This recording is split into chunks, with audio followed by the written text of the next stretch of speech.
حضرت حسن اور حسین رضی اللہ عنہما. حضرت حسن کون تھے؟ حضرت حسن نبی صلی اللہ علیہ وسلم کے نواسے. الحسن بن علی بن ابی طالب الہاشمی القرشی المدنی الشہید. ٹھیک ہے، یہ بھی ہاشمی تھے، قرشی تھے، مدنی تھے، کیونکہ یہ مدینہ میں پیدا ہوئے تھے. ان کی کنیت ابو محمد تھی. نبی صلی اللہ علیہ وسلم کے نواسے اور دنیا میں ان کے خوشبودار پھول. اہل جنت کے نوجوانوں کے سردار. کون ہے؟ اہل جنت کے نوجوانوں کے سردار. سیدہ فاطمہ بنت رسول اللہ صلی اللہ علیہ وسلم کے بیٹے. ان کے والد امیر المومنین علی رضی اللہ عنہ. حضرت حسن نصف رمضان کو سن 3 ہجری میں پیدا ہوئے ہیں. کب پیدا ہوئے؟ 3 ہجری میں پیدا ہوئے. نبی صلی اللہ علیہ وسلم نے ان کی تربیت کی تھی. حضرت حسن بن علی 8 سال تک محمد صلی اللہ علیہ وسلم کے ہاتھوں تربیت لیتے رہے. آپ نے اپنی آنکھوں کے سامنے ان کی تربیت کی. آپ ان سے بہت محبت کرتے تھے. ولادت کے پہلے دن سے ہی ان کی تربیت کی ذمہ داری سنبھال لی. آپ نے ان کا نام حسن رکھا. ان کو برکت کی دعا دی، ان کو گٹی دی، اور آپ ان کے ساتھ کھیلتے تھے. یعنی بچپن سے ہی ان سے محبت کرتے، ان پہ شفقت کرتے، ان کو بوسہ دیتے، ان کو اپنے گلے سے لگاتے، ان کو اپنے کندھوں پر بٹھاتے. ہمارا بچوں کے ساتھ کیا سلوک ہے؟ ہم بچوں کے ساتھ کتنی محبت کرتے، ان کو کتنی توجہ دیتے ہیں. کیونکہ تربیت کرنے کے لیے پہلی چیز یہ ہے کہ ہم ان کو محبت دیں، ان کی غلطیوں کو اگنور کریں اور ان کی تکلیفوں پر صبر کریں. کیونکہ اگر ان کی تکلیفوں پر ہم صبر نہیں کریں گے تو ہم ان کی تربیت نہیں کر سکتے. بچے مسجد میں آئے ہیں، ذرا سا شور ہوا، ڈانٹ ٹپکار شروع ہو گئی، کوئی ادھر ادھر بھاگ رہا ہے تو اس کے پیچھے پڑ گئے، آنکھیں دکھائیں، بال کھینچے، ہاتھ کھینچے، یعنی ان کو ہم ایسی لکس دیتے ہیں کہ وہ چلے جائیں یہاں سے. تو پھر آپ کی مسجدیں آباد کون کرے گا آگے؟ میں سب بڑوں کو خصوصی طور پر تاکید کرتی ہوں کہ بچوں کی طرف سے آئی ہوئی تکلیفوں پر صبر کریں، ان کے ساتھ محبت کریں. ٹھیک ہے، ان کو ڈسپلن کریں، ان کے لیے ایسی ایکٹیویٹیز رکھیں، ان کے لیے ایسی چیزیں سوچیں کہ جس کی وجہ سے وہ نمازیوں کو تکلیف نہ دیں. لیکن صرف ڈانٹ ڈپٹ کر کے ان کو بگانا جو ہے یہ بہت بڑی زیادتی ہے. آپ اپنے لیے کوئی صدقہ جاریہ نہیں کما رہے. ان کے لیے الگ حصہ مخصوص کریں. کچھ لوگ ان کے اوپر ذمہ دار ہوں، وہ بیٹھ کر ان کو بھی کچھ سکھائیں تاکہ ان کا وقت ضائع نہ ہو. یہ نہیں کہ ماں باپ نماز پڑھ رہے ہیں اور بچے جو ہیں وہ آوارہ گردی کر رہے ہیں. کچھ بہنوں نے نماز نہیں پڑھنی ہوتی، وہ خود آگے بڑھ کر والنٹیئر کریں اور وہ ان کی ذمہ داری لیں اور ان کو سنبھالیں. حضرت حسن رضی اللہ عنہ 49 ہجری میں وفات پائے. زہر دیے جانے سے فوت ہوئے تھے. آپ دیکھیے کہ لوگ جو ہیں وہ نواسے رسول کو بھی نہیں چھوڑتے. شیطان اس طرح لوگوں کے پیچھے ہوتا ہے. بقیع غرقد میں اپنی والدہ فاطمہ الزہرا کے پہلو میں دفن ہوئے. پھر ہیں حضرت حسین رضی اللہ عنہ. حسین بن علی بن ابی طالب بن عبد المطلب بن ہاشم الہاشمی القرشی. ان کی کنیت ابو عبداللہ ہے. پیدائش ہجرت کے 4تھے سال پیدا ہوئے. تو بڑے کون ہیں؟ حضرت حسن. اور 1 سال بعد پیدا ہوئے حضرت حسین. آپ کے نواسے ہیں نبی صلی اللہ علیہ وسلم کے، کربلا کے شہید ہیں، اور آپ کی بیٹی فاطمہ الزہرا کے بیٹے، اور دنیا میں نبی صلی اللہ علیہ وسلم کے خوشبودار پھول. ان دونوں کے بارے میں نبی صلی اللہ علیہ وسلم نے فرمایا کہ یہ جنتی نوجوانوں کے سردار ہیں اور ان کے والد ان سے افضل ہیں. یعنی حضرت علی جو ہیں وہ مقام میں ان سے افضل ہیں. آپ کا ان دونوں کے ساتھ بہت تعلق تھا. حضرت حسن کی جب پیدائش ہوئی تو حضرت علی نے ان کا نام حرب رکھا.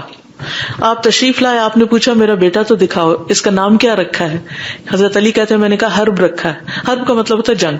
آپ نے فرمایا نہیں، اس کا نام حسن ہے. جب حسین پیدا ہوئے تو انہوں نے پھر ان کا نام حرب رکھ دیا. تو نبی صلی اللہ علیہ وسلم پھر تشریف لائے اور فرمایا میرا بیٹا مجھے دکھاؤ، اس کا نام کیا رکھا ہے؟ تو انہوں نے عرض کیا حرب. فرمایا نہیں، یہ حسین ہے. تو اس طرح آپ نے دونوں کے ملتے جلتے نام رکھے اور دونوں ہی بڑے خوبصورت نام ہیں، حسن اور حسین. ملا کر ان کو حسنین بنتا ہے. اب اس سے کیا پتہ چلتا ہے کہ اگر نانا یا نانی یا لڑکی کے پیرنٹس پڑھے لکھے لوگ ہیں تو اگر وہ تھوڑی مداخلت کر کے بچوں کے نام صحیح کرتے ہیں یا ان کی تربیت میں کوئی حصہ ڈالنا چاہتے ہیں تو دوسرے فریق کو اس پر مائنڈ نہیں کرنا چاہیے، ناراض نہیں ہونا چاہیے، بلکہ خوش ہونا چاہیے. ٹھیک ہے نا, اس کو ویلکم کرنا چاہیے. اور اگر نہ بھی ہو تو آپس میں دونوں خاندانوں کی محبت اسی طرح بڑھتی ہے کہ مشورے سے مل جل کے کام کریں. نبی صلی اللہ علیہ وسلم بچوں کے ساتھ کھیلتے تھے. حضرت حسن بن علی کے لیے آپ اپنی زبان نکالتے تھے. آپ اللہ کے رسول ہیں, آپ قرآن کی تعلیم دے رہے ہیں, سنت کی تعلیم دے رہے ہیں, اور جب بچوں کے ساتھ معاملہ کرتے ہیں تو ان کو خوش کرنے والی حرکات کر رہے ہیں. اچھا, اگر ہم میں سے کوئی زبان نکال کے کسی بچے کے ساتھ کھیل رہا تو کہ یہ تو میچور ہی نہیں ہے. نہیں, میچور ہوں جہاں ضرورت ہے میچور ہونے کی, لیکن بچوں کے ساتھ آپ ہر وقت بڑے بڑے رہے اور خوف زدہ کرتے رہے ان کو, تو یہ ان کی تربیت میں فائدہ مند نہیں. تو جب وہ آپ کی زبان کی سرخی دیکھتے تو خوش ہو کر اس کو پکڑنے کے لیے ہاتھ آگے بڑھاتے. پھر اسی طرح یعلا بن مرہ کہتے ہیں کہ وہ لوگ نبی صلی اللہ علیہ وسلم کے ساتھ ایک دعوت کے لیے نکلے. تو جب آپ نکلے تو اچانک دیکھا کہ حضرت حسین گلی میں کھیل رہے ہیں. نبی صلی اللہ علیہ وسلم نے اپنے ساتھیوں کو چھوڑا, آگے بڑھے اور آگے بڑھ کر ان کو پکڑنے کے لیے ہاتھ پھیلا دیے, نیسرا آؤ میری طرف. تو وہ ادھر ادھر بھاگنے لگے, جیسے بچوں کی عادت ہوتی ہے نا, جب انہیں کہ ادھر آؤ تو وہ آگے پیچھے ہوتے ہیں. نبی صلی اللہ علیہ وسلم ان کو ہنساتے رہے, یعنی ان کے ساتھ کھیلتے رہے. آخر انہیں پکڑ لیا, اپنا ایک ہاتھ ان کی ٹھوڑی کے نیچے رکھا, دوسرا ان کے سر کے پچھلے حصے پہ رکھا, اور پھر ان کو چوم لیا اور پھر چھوڑ دیا, پھر چلے گئے. اب آپ دیکھیے کہ آپ اپنے کسی کام سے جا رہے ہیں اور بچے کھیل رہے ہیں, اگنور کر کے نہیں چلے گئے بلکہ اپنی محبت کا اظہار کر کے گئے ہیں. کیوں؟ بچوں کو جی اٹینشن ضرور دیں, کیونکہ بچوں کو سب سے زیادہ محبت چاہیے ہوتی ہے. اور پھر ایک بچے کی تربیت صرف ماں باپ نہیں کرتے, نانا نانی, دادا دادی, پورا خاندان, کنبا, قبیلہ, کہتے کہ پورا ولیج ایک بچے کی تربیت کرتا ہے, پوری سوسائٹی کر رہی ہوتی ہے. تو ہر ایک کو اپنا حصہ ڈال دینا چاہیے. کسی کا بھی بچہ ہو, پیار محبت سے آپ اس کو دیکھتے ہیں, اس کو کچھ بھی سکھاتے ہیں. یہاں مجھے کل تیمیہ بتا رہی تھی کہ جو ماشاءاللہ شگفتہ اور سمینہ ہے, اتنا پیار کرتی ہیں بچوں سے, جو بچوں کو سنبھالتی ہیں. کہتے ہیں کہ جب وہ مسجد میں مائیں ان کو لے کر آتی ہیں تو وہ ماں کو چھوڑ کے پھر ان کے پاس بھاگتے ہیں, یعنی ماں سے زیادہ پیار کرتے ہیں. اب آپ دیکھیے کہ ٹھیک ہے ماں کا بھی حصہ ہے, لیکن ان کا حصہ بیچ میں آ گیا ان کی تربیت میں. ان سے جو کچھ ان بچوں نے سیکھا پیار محبت اور شفقت کی وجہ سے, اس ساری زندگی ان کی شخصیت کا ایک حصہ رہے گا. اور اس طرح یعنی ایک استاد جو ہوتا ہے یا ایک کیئر ٹیکر جو ہوتا ہے اور بچوں کو دیکھنے والا, وہ سارے اس اجر میں پھر برابر کے شریک ہو جاتے ہیں. جی آپ کچھ کہتے ہیں؟ پہلے بچوں کو ہم اٹینشن دیتے نہیں, اور جب وہ پھر اس طرح کی حرکتیں کرتے ہیں تو ہم کہتے ہیں اٹینشن سیکر. جی بالکل. پھر آپ ان کے جذبات کا بھی خیال رکھتے تھے. ایک دفعہ رسول اللہ صلی اللہ علیہ وسلم پچھلے پہر کی 2 نمازوں ظہر یا عصر میں سے کسی نماز کے لیے باہر تشریف لائے, جب آپ حسن یا حسین کو اٹھائے ہوئے تھے. نبی صلی اللہ علیہ وسلم نے آگے بڑھ کر انہیں ایک طرف بٹھا دیا اور نماز کے لیے تکبیر کہہ کے نماز شروع کر دی. جب آپ اپنی نماز میں سجدے میں گئے تو خوب لمبا سجدہ کیا. تو عبداللہ بن شداد کہتے ہیں کہ میں نے سر اٹھا کے دیکھا اتنا لمبا سجدہ کیوں ہے. یعنی بعض اوقات ایسا تھا انسان سوچتے شاید کوئی میں مس کر کے میں نے سنا نہیں کہ اللہ اکبر امام نے کہی ہے. تو میں نے دیکھا کہ بچہ آپ کی پشت پر سوار تھا اور آپ سجدے میں تھے, تو میں دوبارہ پھر سجدے میں چلا گیا.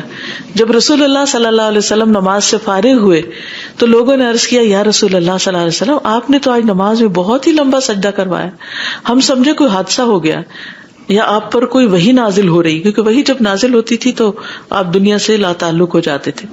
آپ نے فرمایا ان میں سے کچھ بھی نہیں ہوا, البتہ میرا یہ بیٹا مجھ پہ سوار ہو گیا تھا اور میں نے اس کی خواہش کی تکمیل سے پہلے جلدی میں اپنے آپ کو مبتلا کرنا اچھا نہ سمجھا, یعنی جلدی نہ کی کہ میں بس اس کو ہٹاؤں. ہمارے ہاں کیا ہے, اگر کوئی نماز پڑھ اور بچہ قریب آئے اور دوسرا پکڑ کے اس کو وہ چیخ داڑ رہا ہے اور اس کو وہ پکڑ خود لے جاؤ اس کو, میں ذرا نماز پڑھ لوں. نہیں, بی پیشنٹ, ساتھ ساتھ چلنے دیں اس کو. 2-4 دن تنگ کرے گا اور اس کے بعد وہ بھی ساتھ شروع ہو جائے. اور تھوڑی سی دیر اگر آپ اس کو اپنے ساتھ لگا لیں نا, بس اتنا ہی اس کے لیے کافی ہوتا ہے, اس کے بعد وہ پھر جا کے کھیلنا شروع ہو جاتا ہے. اب آپ دیکھیے کہ اللہ کے رسول صلی اللہ علیہ وسلم سب کو نماز پڑھا رہے ہیں. اگر ہمارا کوئی امام آج یہ کام کر دے, پھر دیکھیں کہ سارے جو مقتدی ہیں وہ کس کس طرح کی غیبت کر کے مسجد سے نکلیں گے. صبر نہیں ہے ہم میں, اصل میں صبر نہیں ہے, اور اعتماد نہیں ہے ایک دوسرے پر. ٹرسٹ کا ہونا بڑا ضروری ہے. ابو ہریرہ کہتے ہیں کہ میں دن کے کسی وقت حضور صلی اللہ علیہ وسلم کے ساتھ باہر نکلا, نہ آپ کچھ فرما رہے تھے نہ میں آپ سے کچھ عرض کر رہا تھا, یعنی ہم دونوں خاموش تھے, یہاں تک کہ بنو قینقاع کے بازار میں آ گئے, یہ یہود کا بازار تھا. پھر آپ واپس چل پڑے, یہاں تک کہ فاطمہ رضی اللہ عنہا کے گھر تشریف لائے. پھر فرمایا کیا یہاں چھوٹو ہے, کیا یہاں چھوٹو ہے. آپ کی مراد حضرت حسن سے تھی. ہم نے سمجھ لیا کہ ان کی والدہ انہیں روک رہی ہیں کہ انہیں نہلا دیں اور ان کے گلے میں خوشبودار ہار ڈالیں, لونگ وغیرہ کا. کچھ ہی دیر گزری کہ وہ بھاگتے ہوئے آئے, یہاں تک کہ دونوں نے ایک دوسرے کو گلے سے لگایا, یعنی آپ نے ان کو. تو رسول اللہ صلی اللہ علیہ وسلم نے فرمایا اے اللہ میں اس سے محبت کرتا ہوں, تو بھی اس سے محبت فرما, اور جو اس سے محبت کرے تو اس سے بھی محبت فرما. میں بھی محبت کرتا ہوں یا رب, تو بھی محبت کر, اور جو بھی اس سے محبت کرے تو ان سب سے محبت کر. تو آپ دیکھیے کہ اگر ہم چاہتے ہیں کہ اللہ سبحانہ وتعالیٰ کی محبت ہمیں حاصل ہو تو ہمیں کیا کرنا چاہیے؟ آپ کے اہل بیت سے محبت کرنی چاہیے, حضرت حسن حسین سے محبت کرنی چاہیے, حضرت فاطمہ سے محبت کرنی چاہیے. یہ آپ کے محبوب ترین لوگ تھے. پھر اسی طرح آپ صلی اللہ علیہ وسلم نماز پڑھتے, حسن اور حسین دونوں کھیلتے اور آپ کی پشت پہ آ کے بیٹھ جاتے. مسلمانوں نے ایک مرتبہ ان کو پکڑا کہ دور لے جائیں. جب آپ نے سلام پھیرا تو کہا کہ ان کو چھوڑ دو. آپ نے فرمایا میرے ماں باپ قربان جائیں, جو مجھ سے محبت کرے اسے چاہیے کہ وہ ان دونوں سے محبت کرے. یعنی اگر واقعی تمہیں اللہ کے رسول سے محبت ہے تو پھر جن سے آپ محبت کرتے تھے ان سے بھی محبت کرو. حضرت عائشہ فرماتی ہیں کہ نبی صلی اللہ علیہ وسلم صبح کے وقت اس حال میں نکلے کہ آپ اپنے اوپر ایک ایسی چادر اوڑے ہوئے تھے کہ جس پر سیاہ بالوں سے نقش بنے ہوئے تھے. اسی دوران میں حضرت حسن بن علی آ گئے, آپ نے ان کو اپنی اس چادر کے اندر کر لیا. پھر حسین آ گئے, آپ نے ان کو بھی چادر کے اندر کر لیا. پھر فاطمہ آئی, آپ نے ان کو بھی چادر کے اندر کر لیا. پھر حضرت علی آئے, ان کو بھی چادر کے اندر کر لیا. تو آپ دیکھیے ذرا امیجن کیجیے سین کیا ہوگا کہ سارے آپ کی چادر کے نیچے. یہ بھی محبت کا ایک انداز تھا نا. ہم بچوں کے ساتھ ایسے کھیلتے ہیں, اور اگر بچے بڑے ہو جائیں, شادی ہو جائے ان کی, تو پھر تو ان کو ڈسٹینس پر ہی رکھتے ہیں. ہم تو ایسا کبھی سوچتے بھی نہیں کہ اچھا بڑے آ گئے ہیں تو بڑوں کا کیا ہے, بڑے بھی بچے ہیں نا, ان کو بھی آ جاؤ, تم بھی آ جاؤ. کتنا خوبصورت منظر اور کتنا خوبصورت انداز. اس سے گھریلو زندگیاں, خاندانی زندگیاں خوشگوار ہوتی ہیں. ہمارے گھروں سے خوشیاں کیوں ختم ہو گئی ہیں؟ محبتیں ختم ہو گئی, تکلف آ گئے ہیں, قدر نہیں رہی ایک دوسرے کی, ایک دوسرے سے بیزاری. ہم انتظار کرتے تھے دوسرا عزت کرے, دوسرا مجھے محبت کرے, دوسرا میری قدر کرے. کیوں نہیں آپ پہل کرتے, آپ شروع کر دیں. پھر اسی طرح حضرت اسامہ بن زید سے بھی آپ کو بہت محبت تھی. تو وہ کہتے ہیں کہ رسول اللہ صلی اللہ علیہ وسلم مجھے اپنی ایک ران پہ بٹھاتے, حضرت حسن کو دوسری پہ بٹھاتے. حضرت اسامہ بہت سیاہ رنگ کے تھے کیونکہ ان کی جو والدہ تھی ام ایمن وہ حبشی تھی, سیاہ فام تھی, اور حضرت حسن جو تھے وہ بہت سفید تھے. تو دونوں ایک دوسرے کا کنٹراسٹ تھے, ایک طرف بیٹھا, ایک طرف بیٹھا ہے, اور آپ دونوں سے پیار کر رہے ہیں. اور آپ فرماتے اے اللہ ان دونوں پر رحم کر, میں بھی ان پہ رحم کرتا ہوں. اب اس میں حضرت زید جو تھے وہ آپ کے منہ بولے بیٹے تھے, بعد میں اس چیز سے روک دیا گیا, لیکن آپ کو حضرت زید سے بھی بہت محبت تھی. اسی لیے حضرت زید کے جب باپ اور چچا ان کو لینے کے لیے آئے, انہوں نے خود انکار کیا کہ ہم نہیں جائیں گے. نبی صلی اللہ علیہ وسلم نے ان کو اختیار دیا تھا. تو بہرحال اب آپ دیکھیے کہ بعض اوقات آپ اپنے بچوں سے تو پیار کر رہے ہوتے ہیں, لیکن کوئی دوسرا بچہ پاس کھڑا دیکھ رہا تو آپ اس کو نہیں بلاتے. مثلا آپ بچوں کو پک کرنے کے لیے اسکول گئے, آپ اپنے بچے کو لیتے ہیں, گلے لگاتے ہیں, سب پیار کرتے ہیں, اس سے باتیں کرتے ہیں. ایک بچہ اکیلا بےچارا کھڑا ہے, پتہ نہیں کسی سنگل پیرنٹ کا ہے, ماں ہے یا باپ ہے, پتہ نہیں کام پہ ہے, کب آئیں گے. وہ کھڑا ہے انتظار میں اداس شکل لے کر, وہ دیکھ رہا ہے ہر ایک کے ماں باپ آ رہے ہیں, گلے لگاتے ہیں, محبت سے لے جاتے ہیں. کیا کرنا چاہیے؟ کبھی وقت نکالیں تھوڑا سا, تو اور کچھ نہیں. ٹھیک ہے یہاں کے رولز ریگولیشن ہوں گے, آپ اس کو اٹھا نہیں سکتے, پیار نہیں کر سکتے, گلے نہیں لگا سکتے, لیکن سر پہ ہاتھ رکھ دیں, اسمائل پاس کر دیں, سلام کر دیں, انکریج کر دیں, کچھ نہ کچھ ایسا جیسچر شو کرے کہ جس سے اس کو پتہ چلے کہ آپ اسے امپورٹینس دے رہے ہیں, وہ ان اٹینڈیڈ نہیں ہے. بس یہ بھی ایک صدقہ ہے, اسمائلنگ ایک صدقہ ہے, اور وہ صرف بڑوں کے لیے نہیں, بچوں کے لیے اور زیادہ کرنا چاہیے. اور اگر مسجد میں آپ دیکھیے الحمدللہ یہاں کی کمیونٹی میں سب رنگوں کے لوگ ہیں, تو اس میں کوئی ہمیں باعث نہیں ہونا چاہیے, اور کوئی رنگ اور نسل کی بنا پر کوئی ریشزم نہیں ہونا چاہیے, نسلی تعصب نہیں ہونا چاہیے. سب کو پیار کر, اور ایک دفعہ محبت کی نظر سے دیکھیں تو اللہ آپ کے دل میں ان کی محبت ڈال دے گا. یہ نہیں کہے کہ یہ تو فلاں ہے اور یہ فلاں ہے اور یہ فلاں ہے، نہیں. ایون میں سمجھتی ہوں کہ جن گھروں میں نان مسلم بچے، جو خواتین بچوں کی ٹیک کیئر کرتی ہیں، ان بچوں سے بھی پیار کریں، کیونکہ بچے تو بچے ہیں نا سب.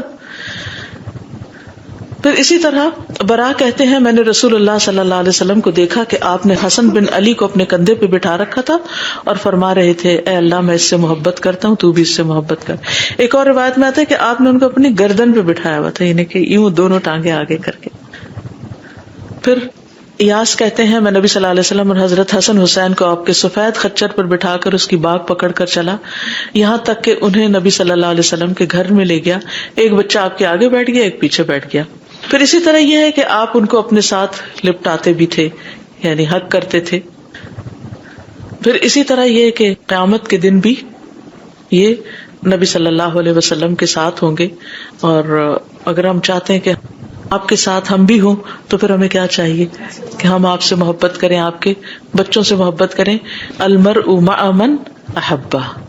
آج کے لیے اتنا ہی کافی ہے، وقت ہو گیا ہے. انشاءاللہ اس کی احادیث ہم نیکسٹ ویک پڑھیں گے.